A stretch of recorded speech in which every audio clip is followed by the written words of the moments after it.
Subscribe to our YouTube channel and press the bell icon to get the latest updates. हम सभी लोगों ने राम राज्य के बारे में सुना है।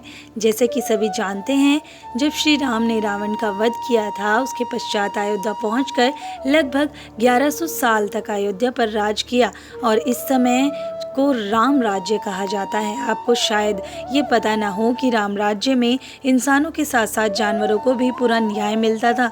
जब भगवान राम अपने राज्य में शासन कर रहे थे, उस समय एक कुत्ते ने आकर भगवान राम के सामने अपना दुख सुनाया था और उस कुत्ते को वैसा ही न्याय मिला जैसा वह चाहता था। मैं आपको बताती हूँ कि राम राज्य में उस कुत्ते को आखिर क्या दुख हुआ था और श्री राम ने उसके दुख को कैसे दूर किया था।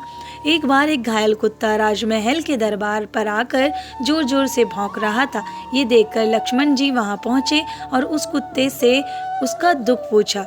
तब उस कुत्ते ने कहा कि मैं अपना दुख केवल श्री राम को ही बताऊंगा। तब लक्ष्मण जी ने कहा कि ठीक है। लक्ष्मण जी ने कहा कि तुम राज दरबार में आकर अपनी परेशानी महाराज राम के सामने सुना देना। तब उस कुत्ते ने कहा कि राजभवन में हम जैसे प्राणियों का आना उचित नहीं होता। ऐसी जगह पर हम राजा की आज्ञा के बिना नहीं आ सकते, इसलिए आप पहले राजा से आज्ञा लीजिए, तब मैं राज दरबार आ सकूंगा। कुत्ते की बात सुनकर श्री लक्ष्मण जी दरबार में आए और राम को सारी बातें बता दी। तब राम ने उस कुत्ते को राज दरबार में आने की आज्ञा दे दी। उस कुत्ते ने राज दरबार में आकर कहा, सर्वार्थ सिद्धि नामक एक ब्राह्मण ने मुझे घायल कर दिया, जबकि मैंने ऐसा कोई अपराध नहीं किया था। कुत्ते की ये बात सुनकर राजा राम ने उस ब्राह्मण को राज दरबार में बुलवाया और उससे पूछा कि तुमने इस निरपराध कुत्ते को क्यों घायल किया। तब उस भिक्षु ने कहा कि हे भगवान, मैं कल भिक्षा मांगने में समय से चूक गया था। इस कारण मैं जिसके भी घर जा रहा था, कोई भी मुझे भिक्षा नहीं दे रहा था और ये कुत्ता आगे पीछे घूम घूम कर मुझ पर भौंक रहा था।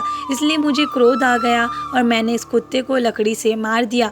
हाँ, मैं मानता हूँ कि मुझसे गलती हुई है और मुझे इस गलती की जो आप सज़ा दें वह मुझे मंजूर होगी। तब राम सोच में पड़ गए कि एक ब्राह्मण को क्या सज़ा दी जाए, क्योंकि एक ब्राह्मण भिक्षु को शारीरिक दंड नहीं दिया जा सकता है। ऐसा क्या दंड दिया जाए। तब उस कुत्ते ने कहा कि महाराज, आप इस ब्राह्मण को मेरे कहे अनुसार दंड दीजिए। तब राजा राम ने कहा, ठीक है। कुत्तों ने कहा कि महाराज, इस ब्राह्मण को एक मठ का महंत बना दीजिए। राजा राम ने उस ब्राह्मण को मठ का महंत बना दिया। ये देखकर दरबार में बैठे सारे लोग आश्चर्यचकित हो गए कि भगवान राम ने ब्राह्मण को सजा दी है या फिर उसका सत्कार किया है। और जिज्ञासावश सभी ने पूछा कि महाराज, आपने ब्राह्मण को मठ का महंत क्यों बना दिया। राजा राम ने कहा, इसका जवाब आपको ये कुत्ता ही देगा। तो कुत्ते ने कहा कि महाराज, मैं पिछले जन्म में एक मठ का महंत था और लोगों की सेवा करता था और मठ की संपत्ति का ध्यान रखता था। सारा जीवन मेरा सिर्फ लोगों की सेवा में गुजरा, लेकिन फिर भी दूसरे जन्म में मुझे कुत्ते का जन्म मिला, इसलिए मैंने इस ब्राह्मण को मठ का महंत बना दिया। ये तो और भी ज़्यादा क्रोधी है, तो सोचिए इसका अगला जन्म कितना खराब होगा और इसकी तो 7 पुश्तों तक ये उसको समझ नहीं पाएगा।